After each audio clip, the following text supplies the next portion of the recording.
Boa noite a todos. Professora Silvia, eu conferi, todos os autores estão presentes e a todos eu sou a Bruna, eu estou aqui como apoio técnico, entrou bastante gente, vou me apresentar novamente. Professora Silvia, estou gravando e estou pronta para ajudar você com as apresentações. Tudo bem? Bom trabalho a todos, boa apresentação. Muito obrigada. Boa noite a todos. Queria agradecer, falando diretamente com você, Bruna, o convite da comissão organizadora do primeiro webinário, formação de professores, tá bem? Então, nós vamos começar a nossa sessão de apresentação de produtos, ok? Então, apenas lembrando, gostaria que todos mantivessem microfones fechados durante as apresentações. Cada apresentador terá 5 minutos para falar do seu produto. Sempre antes de começar, a Bruna vai carregar a página inicial do resumo de vocês. E após todas as apresentações, nós iremos, então, tratar de cada questionamento, cada comentário, tá bem? Então, qualquer dúvida, qualquer comentário que vocês queiram fazer, ou escrevam diretamente no chat, ou aguardem o final das apresentações para solicitar a vez, tá bem? Então, nós vamos começar com Luiz Alberto Ambrosio. Certo, Luiz? Boa apresentação para você, você tem 5 minutos. Ok, boa noite. Sou Luiz Alberto Ambrosio, pesquisador científico do Instituto de Zootecnia de Nova Odessa. Apresentarei uma ferramenta de aprendizagem experiencial baseada num simulador de soluções climáticas chamado C-ROADS, que tem uma base científica bastante forte e que é usado na prática em decisões, nas reuniões na ONU, da COP, e delegações de governos, ONGs e empresas. O trabalho consiste de um roteiro para usar esse simulador num jogo sério, tipo RPG, de representações de papéis, onde cada jogador participa de um grupo de países, fazendo o papel de delegado desses países ou nações numa cúpula climática mundial. O jogo se inicia com a convocação desses jogadores para representarem as suas nações e chegarem a um acordo climático, buscando, no máximo, um aumento na temperatura de 4 graus centígrados em 2100. Todos os participantes, dentro de cada grupo de nações, representa o país a partir de instruções que ele recebe em um boletim informativo, com informações científicas reais de geopolítica, de mudanças climáticas e estratégias que as nações que eles estão representando realmente colocam hoje nas mesas de negociações sobre mudanças climáticas. Após a distribuição dos alunos nessas nações, o facilitador ou o professor representa o papel de secretário das Nações Unidas, convocando esses delegados para um acordo climático. Ele chama a responsabilidade para chegar a uma meta de 2 graus centígrados ou abaixo disso, de aumento na temperatura, e pede para que os delegados, as nações, apresentem as suas primeiras contribuições determinadas nacionalmente, as NDCs, para o início das negociações. Essas NDCs estão associadas às emissões de gases de efeito estufa. Então, é projetado a dinâmica das emissões de gases de estufa de cada grupo de países. E as consequências, se nada for feito, nós chegaremos a 4 graus centígrados de aumento na temperatura. Então, após cada grupo apresentar a sua NDC inicial, o facilitador roda o CEROLDS, roda o CEROLDS com essas NDCs e obtém um cenário de mudanças climáticas. Na primeira rodada inicial, cai para em torno de 3,5, mais ou menos, a temperatura. Daí o secretário-geral solicita que continue nas negociações e aumente as suas ambições. Então, começa um processo de discussão e de negociação lá no Zap, né, trocando informações e chegando a um acordo. Novas propostas do NDC são apresentadas, são simuladas novamente e se cria um segundo cenário, e com a temperatura provavelmente abaixando, para em torno aí de 3, ou um pouco abaixo de 3. E esse processo de apresentar as NDCs, fazer a simulação, obter um resultado em tempo real, no computador, né, e seguida de negociações, ele prossegue até se atingir a meta de 2 graus centígrados ou o tempo determinado para aquele jogo se esgotar. Terminada essa fase das simulações, o secretário-geral, que é o facilitador, ele abandona o seu papel de secretário e assume seu papel real ali de facilitador. Também pede para que os participantes abandonem seus papéis que estão representando e façam uma reflexão sobre a experiência que passaram, quais os sentimentos, quais as emoções que tiveram, e compartilhem o que eles estão fazendo atualmente em termos de mudanças climáticas e o que eles farão em termos de mudanças climáticas. Este roteiro é uma adaptação do roteiro que é usado em jogos presenciais. Então, devido à questão da Covid-19, foi proposta este jogo como uma atividade online, e ele tem sido, através de trabalhos científicos, né, mais de 30 mil pessoas já jogaram esse jogo em mais de 66 países, jogaram presencialmente, e já há trabalhos que mostram a eficácia desse programa, do uso dos CEROLDS para motivar as pessoas em relação às ações de mudanças climáticas. Luiz Alberto, enfim, Luiz Alberto, o seu tempo já... Sim, era isto que eu tinha a dizer, né, que todo o material em português está disponível, pode ser solicitado através do e-mail, e também convido para que vocês visitem a página do CEROLDS, que há outros softwares, outras ferramentas, todas disponíveis gratuitamente e de uso livre. Obrigado. Obrigada, Luiz Alberto.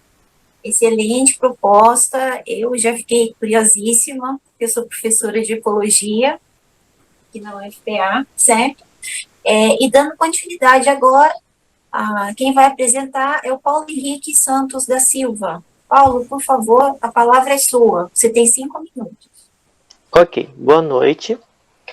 O meu trabalho consiste no ensino das ligações químicas para alunos da primeira série do ensino médio da rede pública estadual a partir de jogo lúdico. A intenção desse trabalho consiste na construção, né, dessa aplicação dos jogos didáticos para alunos da primeira série, né, através do conteúdo ligações químicas. Em primeiro momento, será desenvolvido, né, o jogo que não foi desenvolvido ainda, né, vai ser desenvolvido, aplicado através de cartas, né, acompanhando de tabuleiros, com perguntas e respostas, né, abrangendo as ligações químicas, onde que muitas das vezes, com esse trabalho que eu venho pesquisando, os alunos do primeiro ano têm muita dificuldade em ligações químicas, né? Muitas das vezes é um conteúdo simples, mas que eles colocam como difícil. Então, a minha intenção é construir um jogo através de perguntas e respostas com conteúdos relevantes, né? Simples, que eles estudam para poder, associado ao Enem também, né? Na hora de fazer o Enem, eles poderem ter mais aprendizado, ser aplicado, né? Ver o desenvolvimento deles, se vai dar certo o jogo ou não, né? Porque eu vejo, assim, com a pesquisa, que os alunos têm muita dificuldade, né? Com esse conteúdo de ligações químicas. Então, esse jogo, eu quero trazer para eles a facilidade de ver o ensino das ligações químicas, né? Onde que essa atividade constará, né, momento dividido em, por exemplo, aulas expositivas, né, uma aula para explicação da avaliação, que primeiro eu vou colocar, né, uma aula expositiva, colocar um tipo de questionário, para depois eu poder aplicar o jogo, né, para ver como eles estão no andamento, né, porque não adianta só eu construir o jogo e chegar lá e aplicar, né, sem dar uma introdução do que é o conteúdo, se eles estão aprendendo, quais os tipos de dificuldades que eles têm, né. Então, essa é a minha proposta de pesquisa, né, que está sendo desenvolvida, e ver quais são esse rendimento, né, deles através dos jogos. Então, essa é a minha proposta do jogo, né, através de ligações de ensino, de ensino das ligações, né. E é isso. O meu trabalho ainda está em andamento. Eu vou desenvolver ainda o jogo, né, já estou desenvolvendo, e quero ter pontos bons, positivos, né? Então é isso o meu trabalho. Tá bem, muito obrigada, Paulo. Certo? Vamos dar continuidade, então. E agora, quem vai apresentar é a Rafaela Bruno Ishiba. Sou eu. Boa noite, Rafaela. Boa noite. Meu nome é Rafaela, eu sou aluna do mestrado profissional do Proficiamb, na USP São Carlos. Meu projeto do mestrado, ele é sobre um protótipo de jogo que eu estou criando para o uso na educação infantil. Eu trabalho como professora de educação infantil no município de São Carlos desde 2008. Como o meu projeto ainda não foi aprovado pelo Comitê de Ética, eu trouxe para hoje essa discussão sobre jogos digitais e protocolos de avaliação. Eu tenho verificado em minhas pesquisas que até o momento, embora tenha aumentado o uso, né, dos recursos tecnológicos nas escolas, ainda existem poucos estudos que se preocupam sobre a qualidade e a validade desses jogos para fins educacionais.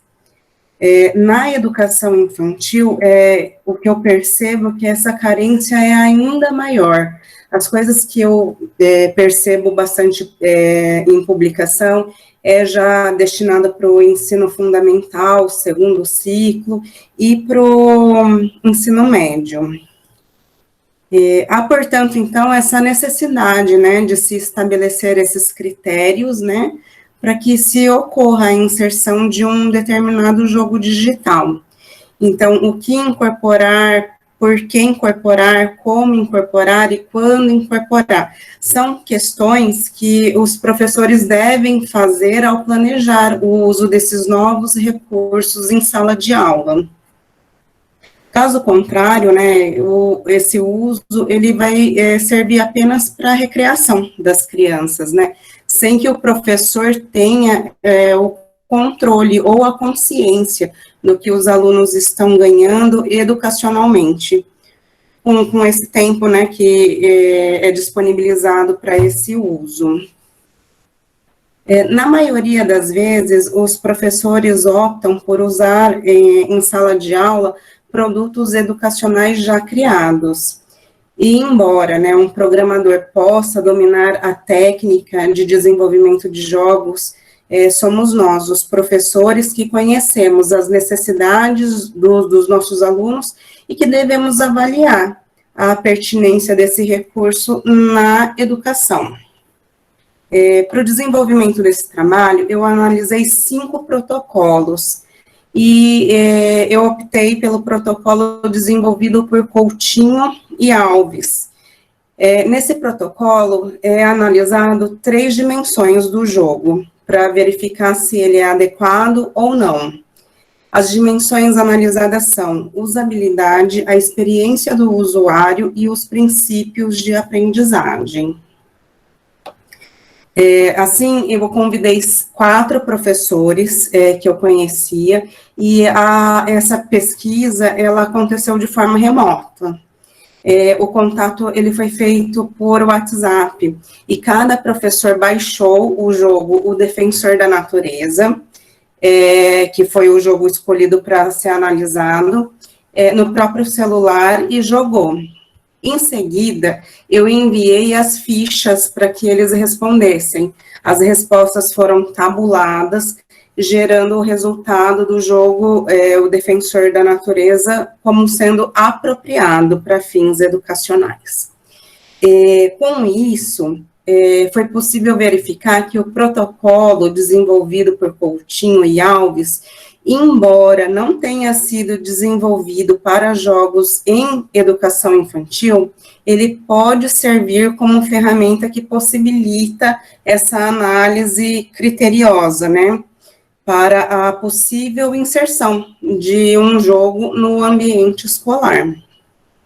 Então, nesse estudo, o que foi concluído foi que esse protocolo de Coutinho e Alves, ele é uma ferramenta eficaz e é recomendada, né, sua difusão entre os gestores, pesquisadores e professores, que tenham a intenção de incorporar um determinado jogo digital no ensino formal. Bom, dessa apresentação é isso. Alguém quer falar alguma coisa? Rafaela, muito bom, parabéns. Os comentários serão realizados ao final de todas as apresentações, certo? Então, certo. Você pode continuar e falar o seu próximo trabalho, por favor. Tá, vai mudar o slide, por favor, Bruna. Tá.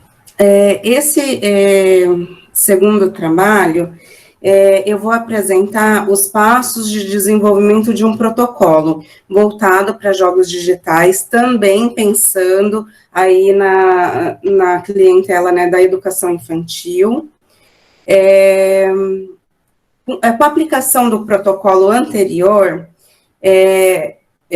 no trabalho anterior, o que eu percebi que alguns professores, eles reclamaram sobre os termos usados, que deixou o questionário de difícil compreensão. Isso porque os autores que fizeram esse protocolo, eles têm formação na área da computação. E normalmente, os profissionais da educação infantil, eles são provenientes da pedagogia e outras licenciaturas. Então, por conta disso, eu acredito nessa dificuldade de incorporar alguns chavões, né, de vocabulário. Então, dessa forma, eu sentia a necessidade de elaborar um protocolo que fosse de fácil compreensão para o uso dos profissionais da educação infantil. Na educação infantil, as crianças, elas ainda não estão alfabetizadas. Portanto, o protocolo criado, ele foi idealizado para ser usado e aplicado por professores que atuam diretamente na educação infantil. A criação desse protocolo tem como intenção nortear as escolhas dos professores quanto à incorporação de jogos digitais nos ambientes formais da educação infantil. Aí eu vou agora falar um pouquinho dos descritores, né, utilizados e de como foi montado este protocolo. Os descritores utilizados e os pontos correspondentes. Então, temos lá sempre, né, valendo 5 pontos, frequentemente 4 pontos, às vezes 3 pontos, nunca 2 pontos, NA não se aplica, 1 ponto. Então, a pessoa lê, né, as perguntas e elas vão avaliar conforme essa escala de pontuação. Cada dimensão, usabilidade, né, dimensão 2 é a experiência do usuário, e a 3, os princípios de aprendizagem, são compostos por 5 perguntas cada. Então, vai dar 15 perguntas. Então, não sei se convém eu ler todas as perguntas, mas eu vou passando rapidinho. Então, a primeira, na dimensão 1, é possível compreender os comandos a partir dos botões apresentados na tela? Aí a pessoa vai escolher NA, N, AV, F ou S, no que ela achar mais adequado. A segunda pergunta, o tutorial é eficaz para promover a compreensão de como jogar? 3. O jogador consegue executar os comandos como sair, voltar para determinada fase do jogo? 4. Os desafios e a informação do jogo possibilita a interação de modo a fazer o que se deseja? 5. A sequência de desafios do jogo leva em conta as aprendizagens assimiladas sobre como jogar? Na dimensão 2, os elementos estéticos do jogo, som, forma, cenário e movimento de figuras permite uma experiência agradável? 2. A narrativa do jogo é desafiadora para crianças de 3 a 5 anos de idade? 3. A interação proposta pelo jogo é lúdica? 4. Os desafios do jogo aumentam a complexidade de forma motivadora? 5. Os desafios propostos estão coerentes com a faixa etária de jogadores de 3 a 5 anos de idade? Dimensão 3, princípios de aprendizagem. Então, primeira pergunta, o jogo reflete espaços e ambientes que remetem à realidade? 2. Durante o jogo, a experiência prévia do jogador auxilia na solução de situações-problemas propostas pelo jogo? 3. A manipulação das imagens permite que os objetivos do jogo sejam concretizados? 4. O jogo é intuitivo, permitindo ao jogador formular hipóteses quando sua tentativa não permitiu avançar na fase? 5. A realização dos desafios oferecem estímulos que apontam erros ou acertos do jogador, permitindo que o jogador reconsidere sua resposta? Então, esse protocolo, ele vai gerar uma pontuação. Aí, com essa pontuação, é feita uma análise. Então, de 5 a 19 pontos, seria de baixa qualidade para fins educativos, de 20 a 39 pontos, regular qualidade para fins educativos, de 40 a 59 de boa qualidade, de 60 a 75 de excelente qualidade. Espera só um pouquinho. Bom, daí, essa é a primeira fase, né, que é a elaboração dos protocolos. Em seguida, que não cabe aqui, mas seria a seleção desses professores, né, o resultado e a interpretação. O que eu trouxe para discutir aqui, que a criação dos critérios no protocolo, ele considera aspectos que se relacionam com a interação do jogador com o sistema, a facilidade de manuseio de comandos no jogo e os padrões estéticos e princípios de aprendizagem. Esse conjunto de fatores é o que irá determinar a pertinência ou não de se incorporar o jogo no ambiente formal de ensino. Estabelecer protocolos para a inserção de novas ferramentas na educação infantil vai ao encontro de planejar e criar situações intencionais de aprendizagem que garantem o desenvolvimento integral da infância e respeita o protagonismo e as necessidades infantis.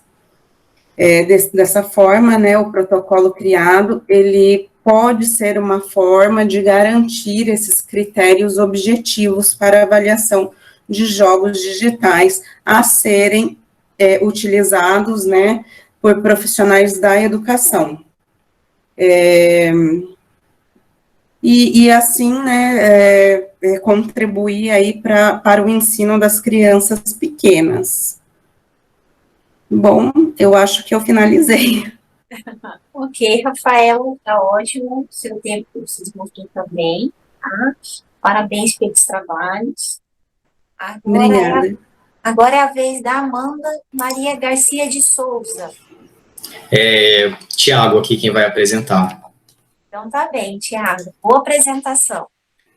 Olá, boa noite a todos. Eu sou o professor Tiago, sou professor da Universidade Federal do Paraná e eu estou aqui representando hoje as minhas alunas Amanda Garcia, Isabela Umeres e a Lara Loman e a professora Paola Ponciano também, que são colaboradoras da elaboração desse jogo. Bom, eu vou apresentar para vocês um jogo educacional digital em que a gente vem trabalhando neste momento aqui no contexto da pandemia. Tendo em vista esse contexto, a gente percebeu que a informação e a quantidade de fake news que são divulgadas ao longo do período da pandemia foram gigantescas e a gente entende que a educação básica e a educação científica precisam se ater a essa discussão também no contexto educacional. Para isso, nós começamos dentro de um projeto aqui da UFPR que chama Licenciar Biologia, Educação em Saúde e Ensino de Ciências, a trabalhar com conceitos de alfabetização científica e de educação em saúde para elaboração de um jogo educacional digital, né, que é elaborado pelas 3 licenciandas em Ciências Biológicas em parceria com o curso de licenciatura em Computação que nós temos aqui. Então, está sendo elaborado nesse momento um jogo denominado Ciência e Saúde em Atlântida, Desvendando Fake News. O objetivo desse trabalho que eu vou apresentar aqui, então, é apresentar o roteiro de criação e discutir as possibilidades de utilização desse jogo educacional como estratégia didático-pedagógica para a educação e saúde no contexto escolar. Bom, o jogo ele tem o objetivo de proporcionar reflexões aos estudantes do Ensino Fundamental 2, de 6º ao 9º ano, sobre temas como alimentação, higiene, vacinação, saneamento básico, drogas, saúde mental, e desenvolver alguns conhecimentos e competências que permitem aos estudantes diferenciar as notícias falsas, né, as fake news, de informações de fato científicas, né.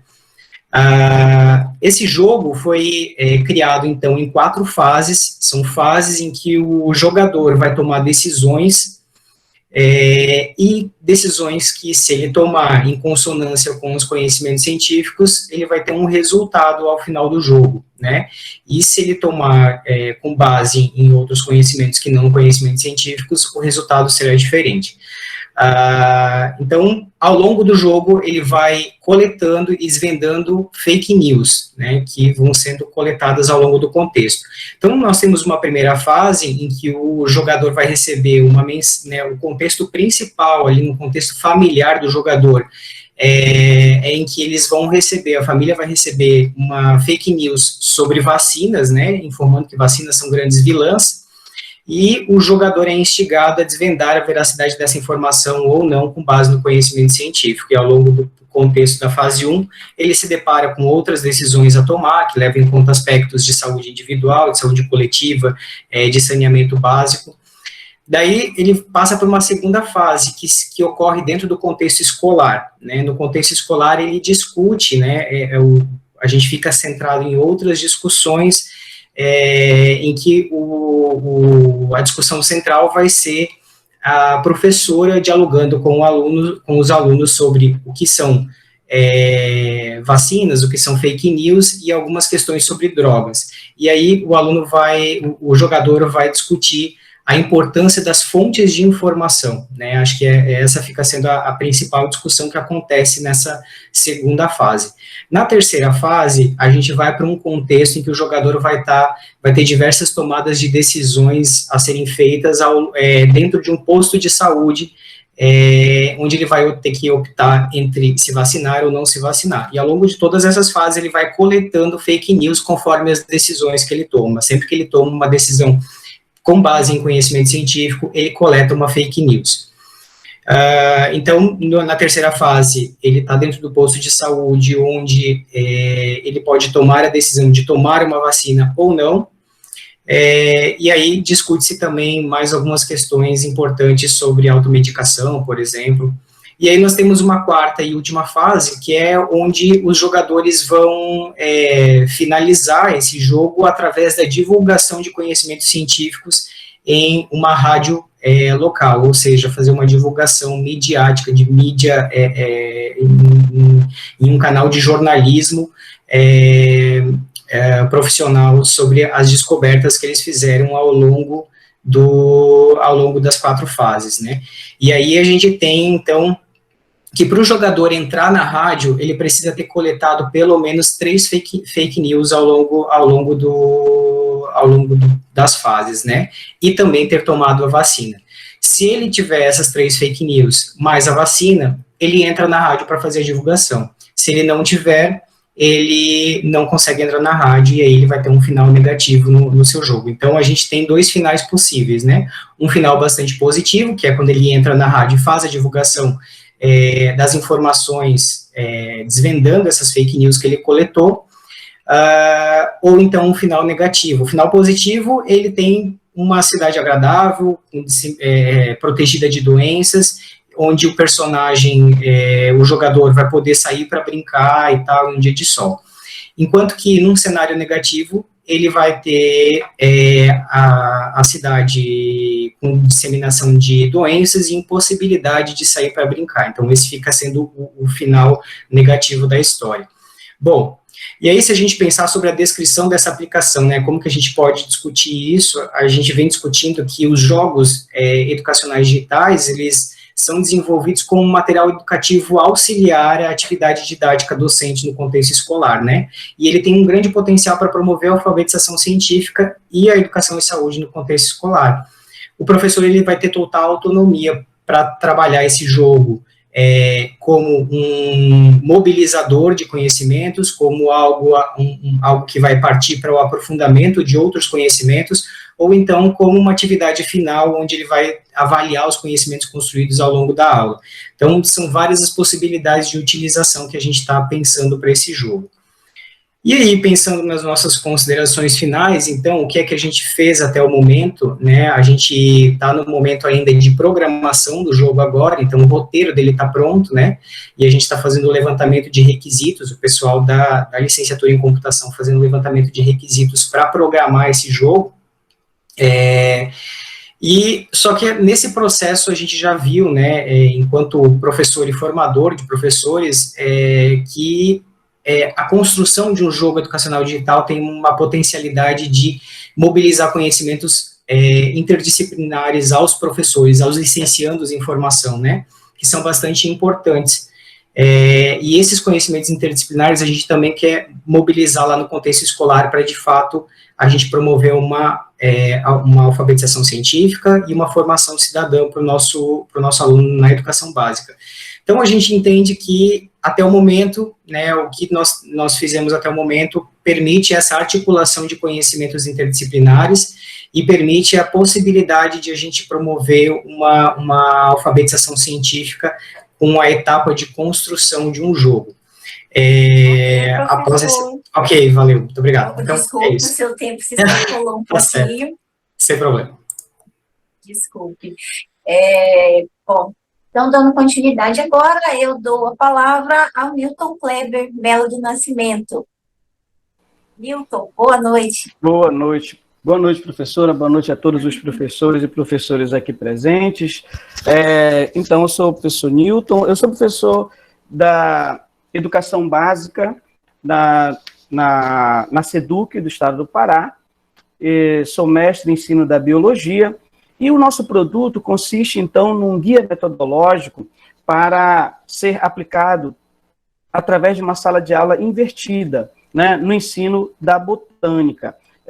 Levando-se em consideração que, infelizmente, né, muitos alunos consideram que a botânica acaba sendo encarada como uma matéria árida, entediante, e muitas das vezes fora do contexto moderno. Eu pensei, então, numa ferramenta didática que pudesse justamente mudar a nossa realidade no ensino da botânica. E para isso, então, eu elaborei esse guia metodológico, que contém, na verdade, toda uma sequência didática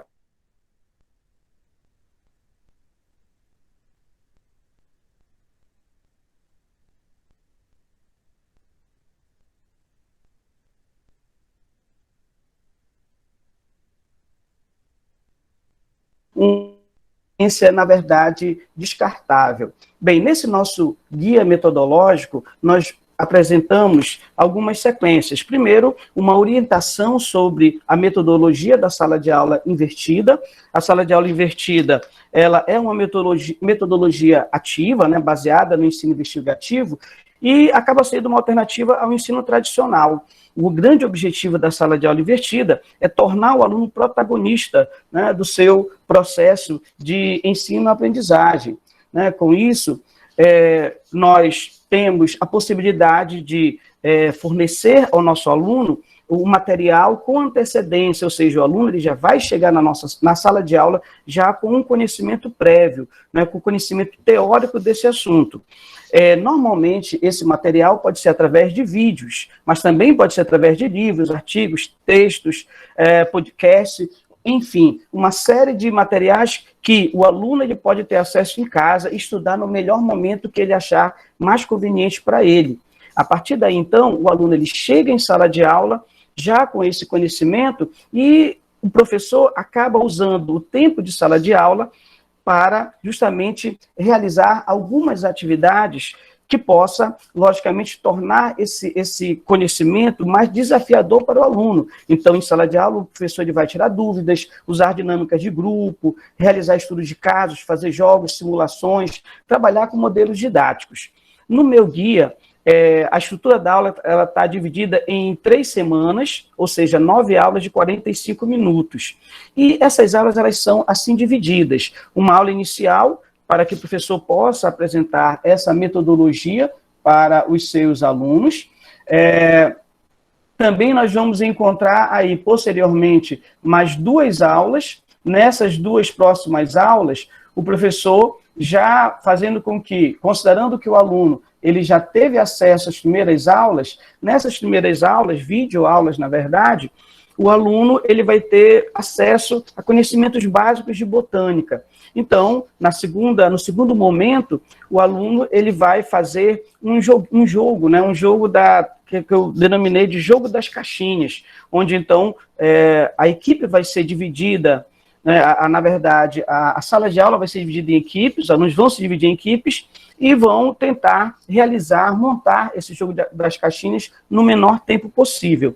É importante lembrar que um dos grandes desafios da sala de aula invertida é fazer com que o aluno realmente faça o seu papel, que é ter acesso, estudar esse material em casa, estudar, ver essas videoaulas.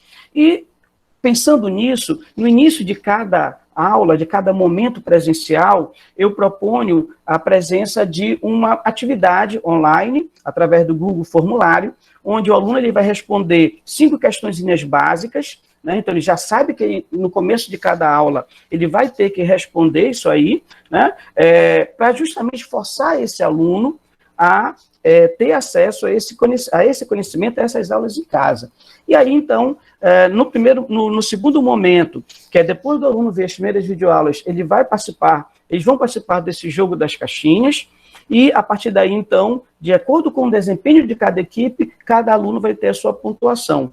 Posteriormente, esse aluno, ele vai ter, no próximo momento, ele já vai, na verdade, assistir novas videoaulas, e ao chegar em sala, vai fazer novos testes, agora já falando sobre briófitas e pteridófitas, e ele vai, novamente a sala de aula vai ser dividida em equipes, cada equipe vai montar um mapa conceitual em relação a conceitos de briófitas e pteridófitas, e no final da aula, cada equipe apresenta esse mapa conceitual, e aí, nesse momento, a sala como um todo aproveita para tirar dúvidas, e cada aluno ele pode dar opiniões sobre o mapa conceitual de cada equipe.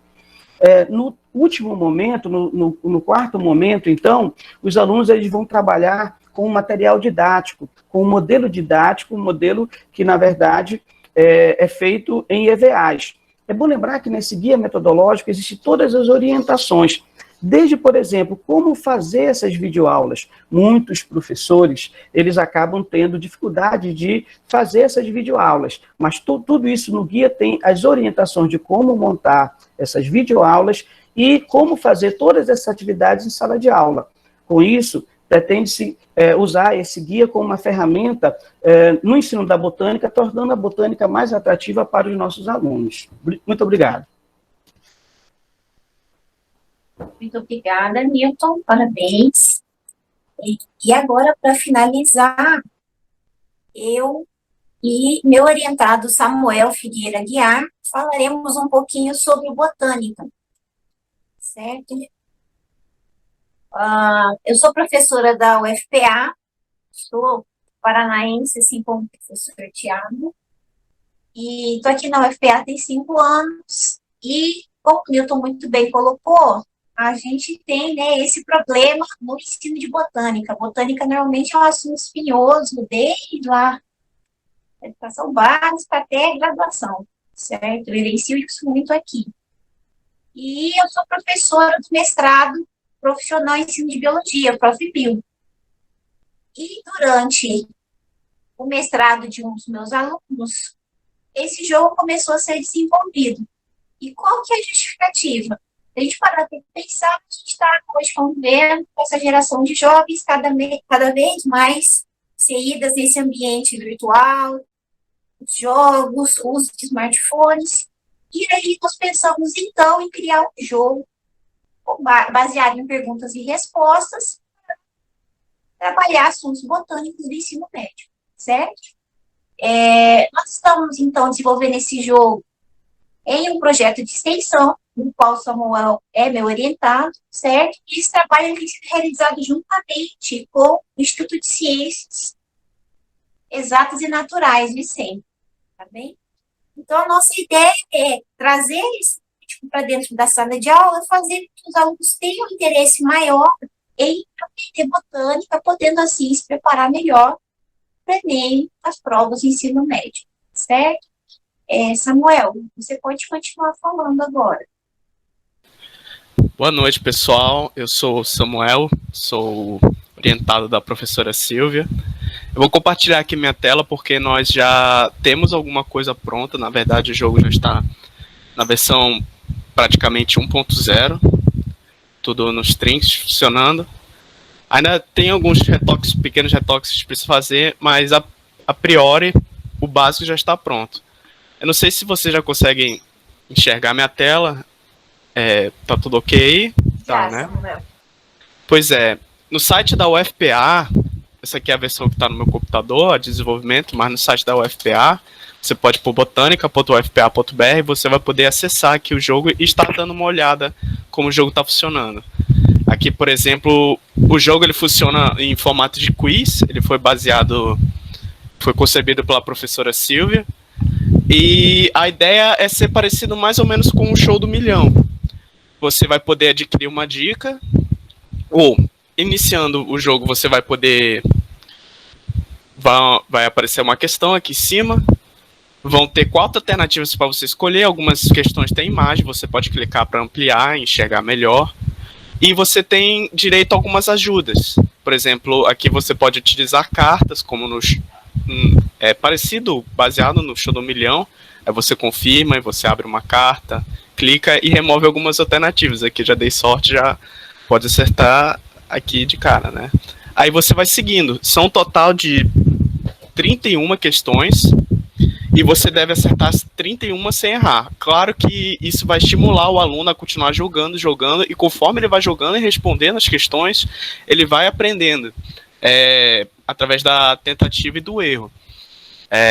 Aqui, por exemplo, tem outra dica, tem outra ajuda, você pode pedir uma dica, e clicando aqui embaixo você vai poder abrir uma URL, por enquanto ele não tem um link, com um site com ajudas. E também você vai poder pular uma pergunta. Quando você pula a pergunta, a pontuação não é alterada, você só pula a pergunta e agora a outra pergunta é apresentada. Também no jogo, aqui na versão de desenvolvimento, que em breve já vai ser subido para o servidor da UFPA, a gente vai ter também a versão para jogar em sala de aula, que a diferença basicamente é uma das ajudas altera, que é perguntar ao professor e perguntar aos colegas. O aluno ele vai ter direito de perguntar ou ao professor ou aos colegas o que os seus professor ou colega acha, né, respectivamente, e vai ter a versão para ele jogar sozinho, qual vai sair uma ajuda, uma das ajudas, e ela vai se transformar na dica online. O jogo também vai ter, ele é todo pelo navegador, inclusive ele pode ser jogado pelo celular. Vou simular um celular aqui, e já aparece tudo, ele já fica totalmente formatado para o celular, e você vai poder jogar normalmente. Aqui, botão de pular, você pula a questão, aqui você tem direito ao link com a ajuda, aqui tem as cartas, você abre uma carta e joga, é exatamente como uma versão de computador. Mas o jogo é isso, nós estamos abertos a sugestões, ele pode melhorar bastante, eu creio que pode. E se quiserem saber mais na versão da UFPA mesmo e na desenvolvimento, também tem aqui sobre o jogo, sobre como a professora concebeu e como você pode entrar em contato para poder estar ou contribuindo ou deixando sua sugestão. É isso. Só complementando, Samuel, só queria dizer para vocês que a gente está, como o Samuel disse, em fase final, né, de desenvolvimento do aplicativo. Nós realizaremos oficinas com professores de ensino médio e a ideia é que o banco de dados possa ser acessado por outros professores de botânica para inserir novas questões, caso eles tenham interesse. Isso. Inclusive, o jogo ele contém também um banco de dados que você pode estar acessando. Alguns professores que foram cadastrados vão poder acessar para tanto adicionar questões quanto estar salvando questões. Para, não sei, se estiver precisando de uma questão, por exemplo, ele vai poder abrir lá o banco de dados e ver cerca de 200 questões, mais ou menos, que tem de diversas dificuldades. Aí ele vai poder fazer uma questão, alterar, botar a imagem na questão e etc. Perfeito, Samuel. Tá? Então é isso, muito obrigada.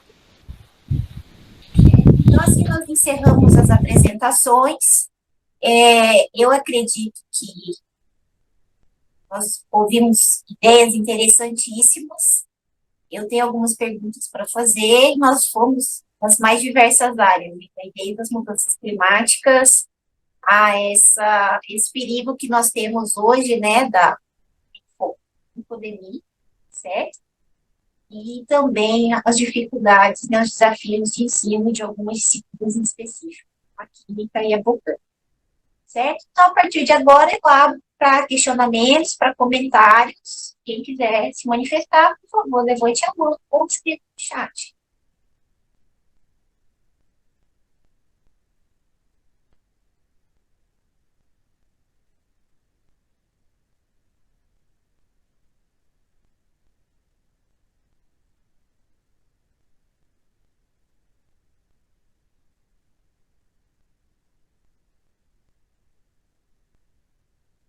Bom, para quebrar o gelo, eu tenho uma pergunta para a Rafaela. Ela se encontra na sala ainda?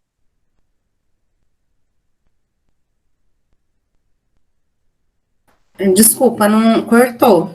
Oi, é que a internet está começando a falhar aqui. É, Rafa, como você me ouve? sim. Eu queria saber se esse protocolo que vocês estão desenvolvendo, ele se apenas em educação infantil ou não? Porque a gente no Confibio tem uma certa dificuldade em fazer os produtos que nós criamos. Aí eu gostaria de saber o que você poderia dizer a respeito. Professora, cortou bastante. Eu vou falar mais ou menos o que eu entendi da pergunta. Eu vou escrever, então. Você prefere? Oi? Vou escrever. Tudo bem? Pode escrever.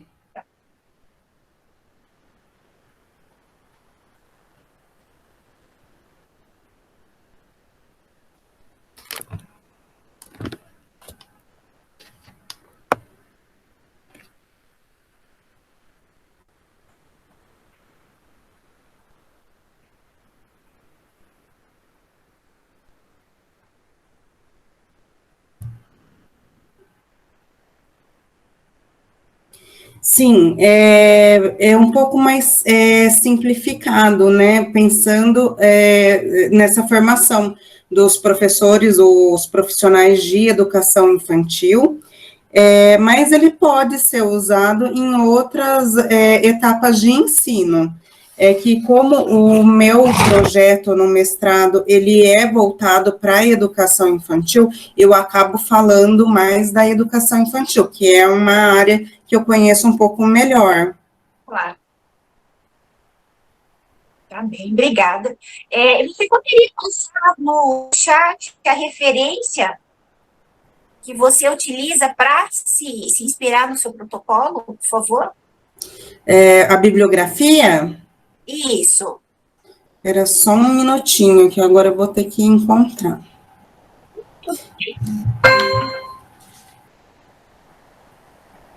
Mas se quiser ir falando com alguma outra pergunta, aí eu já coloco no chat, assim que eu conseguir.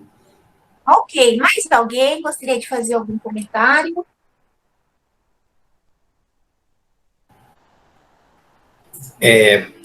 Bom, não levantei a mão, mas eu vou falar que é exatamente essa questão da validação dos produtos, especialmente dos jogos, quando a gente faz para ensino, quando a gente planeja esse jogo, tanto para educação básica quanto para ensino médio, independente de ele ser um jogo digital ou de ele ser um jogo físico, né, a gente sempre tem essa dificuldade também de encontrar referências que nos auxiliem nessa qualificação do jogo. E aí acho que é bastante importante esse trabalho que a Rafaela está fazendo de mostrar a construção desse protocolo, para a gente ter ideias aí, acho que a gente pode se inspirar nesse trabalho. Com certeza, professor. E aproveitando, eu agradeço ao professor Luiz Alberto por ter colocado o site. Eu fiquei muito curiosa em conhecê-lo. Eu trabalhei junto com o pessoal até da graduação e da pós, um simulador uma vez sobre o uso de nitrogênio. Conforme a gente modificava, né, o nosso modo de vida, o que isso afetava, né, a ciclagem, a emissão de gás, eutrofização, e era muito interessante. Agora, esse específico em mudanças climáticas me chamou muito a atenção. Parabéns. Professora Silvia, eu posso fazer uma perguntinha? Claro, Bruna. Me pergunta para o Paulo. Paulo, eu não entendi direito. Como que eu fiquei muito interessada, porque é um assunto bem legal da química.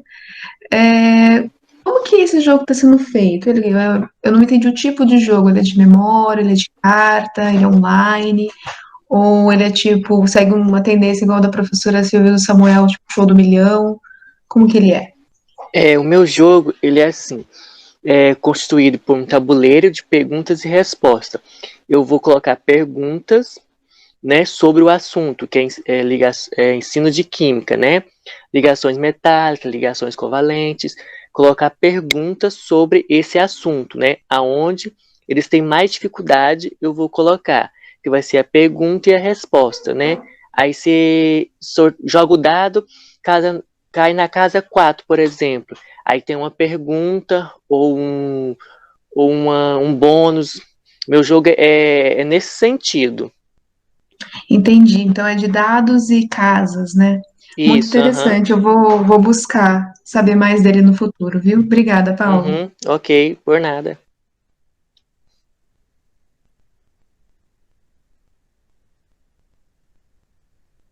Eu tenho uma pergunta para o professor Tiago.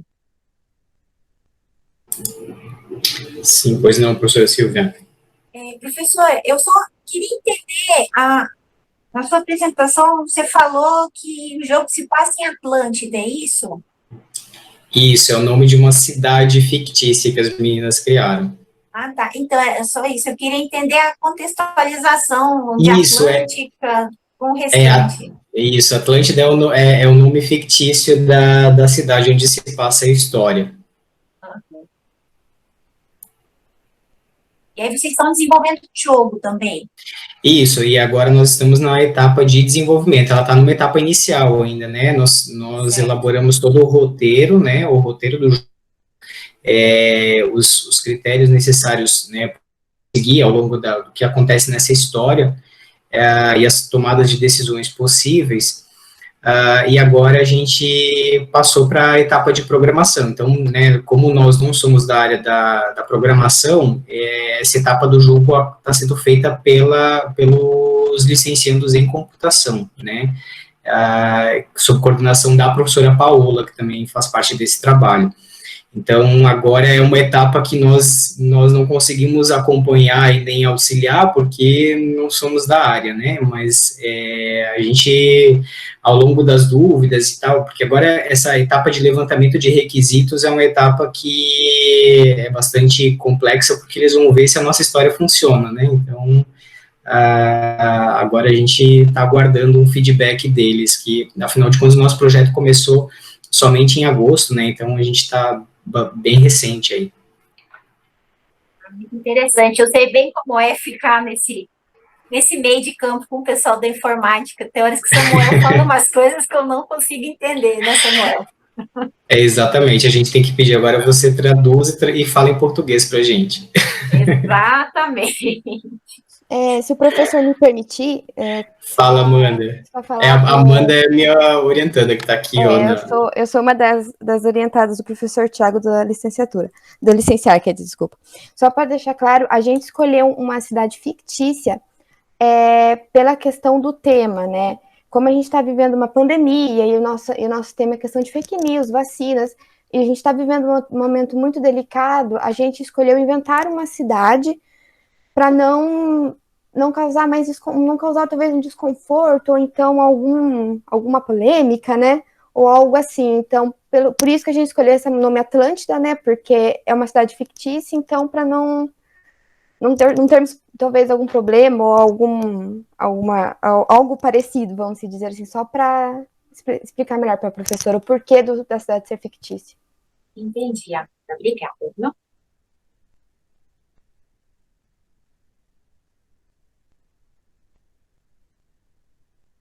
Aí eu gostaria de fazer uma pergunta para todos, na verdade, salvo o Newton, que foi meu aluno de mestrado, eu gostaria de saber se quem já aplicou esses produtos em sala de aula, qual foi a receptividade dos alunos.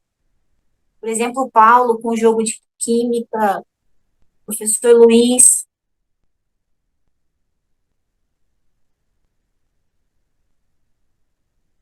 Eu não entendi a pergunta. Você já aplicou, Paulo, esse jogo em sala de aula? Aplicou? Não, ainda não. Ainda está em desenvolvimento, só né? desenvolvimento. Isso, para depois ser aplicado. Certo. O Ciroldes é um jogo e ele vem sendo utilizado em salas de aulas, em workshops e com trabalhos com a comunidade, com diversos tipos com pessoas com diversos tipos de formação. Então, ele é bastante usado em sala de aula nos Estados Unidos. Aqui no Brasil, nós estamos começando agora um trabalho com esses materiais, né, e eu tenho aplicado junto a estudantes universitários e de pós-graduação. Certo, professor. E o retorno deles? Olha, Como experiência? isso, inclusive, já tem pesquisas publicadas em journals com revisores, com questionários que são aplicados antes e depois do evento. Então, há uma efetividade em termos da aprendizagem, não é? E na discussão de todo um conteúdo relacionado às questões climáticas, às geopolíticas, às relações de simulação, as questões gráficas que aparecem, e também há muita efetividade no sentido de promover e motivar as pessoas a se engajarem em ações climáticas. Isso daí é comprovado já por pesquisas, são diversos trabalhos publicados, e pessoalmente, quando eu que apliquei aí com estudantes universitários, eu vi que trouxe diversos insights, muitas ideias novas para eles, porque este simulador é baseado no pensamento sistêmico, em dinâmica de sistema. Então, tem muitas informações que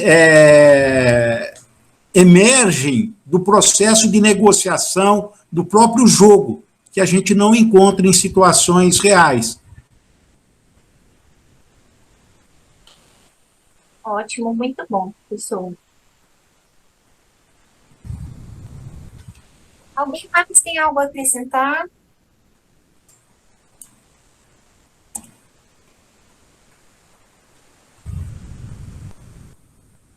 Bom, então, só repassando para vocês alguns avisos gerais, como vocês podem ver na tela que a Bruna acabou de compartilhar. Os certificados eles serão enviados por e-mail até o final de dezembro desse ano. Agora nós teremos no YouTube o encerramento do primeiro dia, tá, do webinário. E os trabalhos avaliados como destaque serão anunciados na transmissão e encerramento do evento e serão publicados no site. Tá? E sobre o livro de resumos, ele será publicado no site do evento até o final de janeiro do ano que vem. Ok? Gostaria de agradecer uma vez mais a participação de todos.